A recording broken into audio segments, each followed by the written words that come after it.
हाँ बताओ भगत जी, कैसे फोन किया? साहब जी कुछ कॉन्सेप्ट थे, उनको क्या हल करना था। हाँ बताओ साहब जी, कोशिश करते हैं बताने की।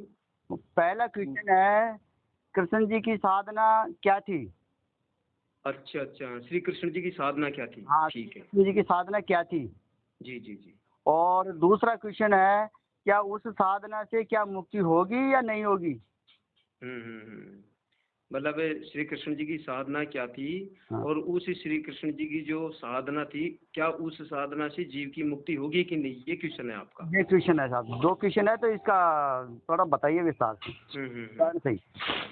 ठीक है भगत जी, तो अपन पहले विश्लेषण कर लेते हैं जी कि श्री कृष्ण जी की साधना क्या थी। जी तो हम सबसे पहले गीता के अंदर देखते हैं, जब भगवान श्री कृष्ण जी ने अर्जुन को गीता ज्ञान दिया, जी तो भगवान श्री कृष्ण जी ने गीता ज्ञान देने के पश्चात श्री कृष्ण जी ने अर्जुन जी को अपना विश्व रूप दिखाया। जी और विश्व रूप में क्या दिखाया कि विश्व रूप का मतलब ही होता है विराट रूप, विश्व का रूप, संसार का रूप। जी। विश्व रूप उसी को तो बोलते हैं ना, विश्व का रूप यानी संसार का रूप, हाँ, संसार का रूप। है ना। विश्व रूप का मतलब ही होता है संसार का रूप का मतलब विश्व रूप। जी इसका मतलब ये होता है भगवान श्री कृष्ण जी का जो स्वरूप है वो विराट स्वरूप है, जी वही संसार का स्वरूप है, यानी संसार के स्वरूप में और श्री कृष्ण जी के विराट स्वरूप में कोई फर्क नहीं, क्योंकि संसार को भी अनंत बोला गया है, इसका स्वरूप भी अनंत है। संसार का स्वरूप अनंत है। हाँ, अनंत इसलिए बोला गया है कि इसके इसके सफर का कोई अंत नहीं हो ना। जी भगत जी। हाँ।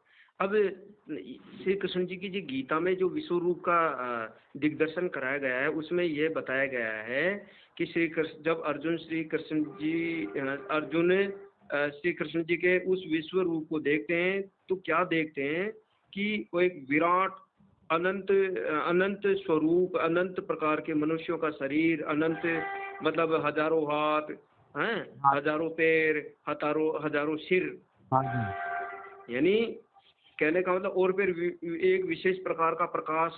हाँ जी। तो उस गीता में ये बताया गया है कि अर्जुन जी बोलते हैं कि हे परमात्मा श्री कृष्ण भगवान परमात्मा, हे विराट रूप, आपकी इस ओजस्वी पूर्ण तेजस्वी किरणों से मेरा शरीर दग्ध हुआ जा रहा हाँ जी। हाँ है ना। गीता में लिखा हुआ है ये। हाँ। तृप्त तो इस क्या लिखा हाँ, हुआ है दग्ध हाँ? मतलब है प्रभु आपकी इन तेजस्वी पूर्ण तेज किरणों से मेरा शरीर जल रहा जल रहा है। हाँ जी। हाँ है जी। ना। हाँ जल रहा है, दग्ध हो रहा है, जी। या मैं खुद परेशान हो रहा हूँ इससे। जी तो हे प्रभु इस विराट रूप को आप इसको समेट लीजिए, जी। हाँ, है ना। डरने लग गया वो। हाँ, डरने लग गए। जी तो अब विचारणीय प्रश्न ये है कि जो भगवान श्री कृष्ण जी ने जो अपना विराट रूप दिखाया था, तेज रूप, हाँ जी। तो वो तेज रूप त्रिकुटी का ही तेज है, जी उसी को ज्योति स्वरूप बोलते हैं। हाँ जी। वाह भगत। तो है ना, तो गीता में जो विराट रूप बताया गया है, जो पूरे संसार के प्रत्येक कण कण में विद्यमान है, वह ज्योति स्वरूप है। जो भगवान श्री कृष्ण जी का जो विराट रूप है वही संसार का स्वरूप है, उसी को विराट रूप कहते हैं, और वह ज्योति स्वरूप है। हाँ जी। और ज्योति स्वरूप कहाँ है? वो त्रिकुटी में बैठा है। त्रिकुटी में। इसका मतलब श्री कृष्ण जी की जो साधना थी वो त्रिकुटी की साधना थी, अच्छा, वाह है ना। वाह भगत। अब अपन इसको कैसे सिद्ध करें? हाँ, कोई अपन उदाहरण बताइए। हाँ हाँ, अब जैसे मान लो अपन किसी भी गुरु जी के पास जाएंगे, तो जो त्रिकुटी की साधना देखा तो वो यही तो कहेगा कि आप मेरे शरीर का ध्यान करो, मेरा शरीर के रूप में मैं आपको उस तेज पुंज के रूप में, उस त्रिकुटी के उस ज्योति स्वरूप के रूप में मिलूंगा। जी बिल्कुल सही बात है। तो भगवान श्री कृष्ण जी ने भी तो यही कहा था कि हे अर्जुन, तेरे जितने भी इस शरीरधारी, जितने भी कौरवों के अंदर जितने भी लोग हैं, पांडवों के अंदर जितनी भी सेनाएं, उन सबको तू अपने ज्योति स्वरूप में, मेरे इस विराट स्वरूप ज्योति स्वरूप के अंदर देख। जी बिल्कुल सही तो बात। भगवान श्री कृष्ण जी ने उनके शरीरों को ज्योति स्वरूप के रूप में दिखाया अर्जुन को, हाँ जी बिल्कुल सही बात।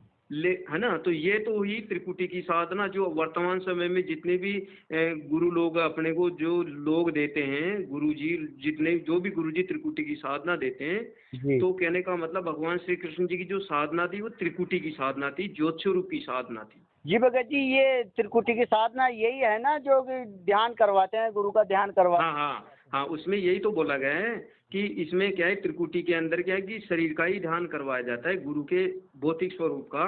और भौतिक स्वरूप का सूक्ष्म रूप यानी तेज पुंजी तो दिखाई देता है, जी भगत उसी को तो अर्जुन को समझाया गया था कि हे अर्जुन, तेरे जितने भी ये दादा मामा परदा नाना है, वो भौतिक स्वरूप से भले ही वो युद्ध में खड़े हैं, लेकिन वो उन सबका एक स्वरूप और है जो मेरे तेज रूप में विद्यमान है।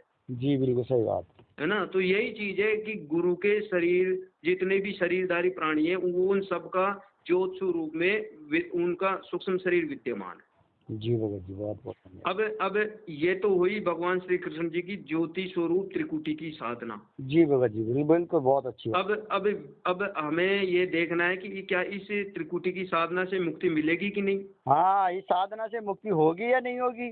हाँ, ये भी विचारणीय प्रश्न है। हाँ ये भी। तो अब ये इसका समाधान भी हमें गीता में ही मिला है। हाँ जी।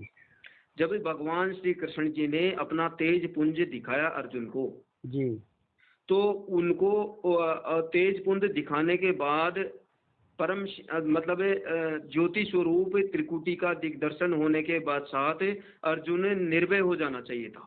हाँ बिल्कुल सही बात है, मगर वो तो उसे हाँ, लेकिन वो तो डर रहे थे। बिल्कुल सही। वो तो निडर नहीं हुए ना, निर्भय नहीं हुए। बिल्कुल सही बात है ना। तो कहने का मेरा तात्पर्य है कि ज्योति स्वरूप से जीव निर्भय नहीं होता है। बिल्कुल सही बात, बहुत है ना।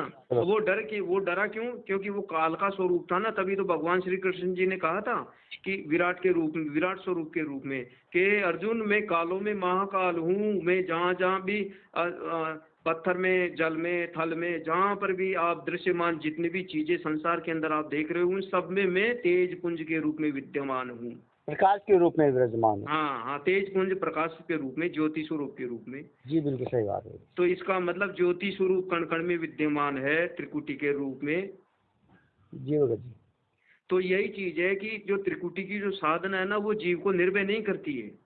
जी भगत जी। ये अर्जुन के उस संवेदनाओं से हमें महसूस होता है कि भगवान श्री कृष्ण जी का विराट रूप तेज पुंज देखने के पश्चात भी अर्जुन डरने लग गया, जबकि वो तो निर्भय हो जाना चाहिए था। जी भगत जी, बहुत अच्छी बात। तो यही चीज ध्यान में रखना है कि त्रिकुटी की जो साधना है, उससे जीव कभी मुक्त नहीं हो सकता है, वो निर्भय नहीं हो सकता।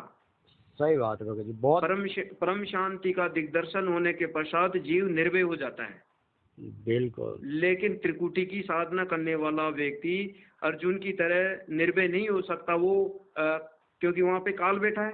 बिल्कुल सही बात है भगत और काल का दिग्दर्शन करेंगे तो जीव डरेगा ही डरेगा, वो निर्भय कहाँ से होगा। जी भगत जी, बहुत अच्छी बात बताई। ये चीज है भगत जी। ठीक है भगत जी, बहुत अच्छी बात है भगत जी, बहुत। थैंक यू साहब, बहुत बहुत धन्यवाद। सतनाम साहिब बंदगी सब गुरु जी की कृपा से संभव है। बहुत अच्छी बात बताई भगत जी, बहुत अच्छी बात बताई। ऐसे थैंक यू भगत जी। क्या करो, वो भी विवेक बढ़े हमारा भी। बहुत बहुत थैंक यू सर। ठीक है, सतनाम साहिब बंदगी। बंदगी सतनाम जी।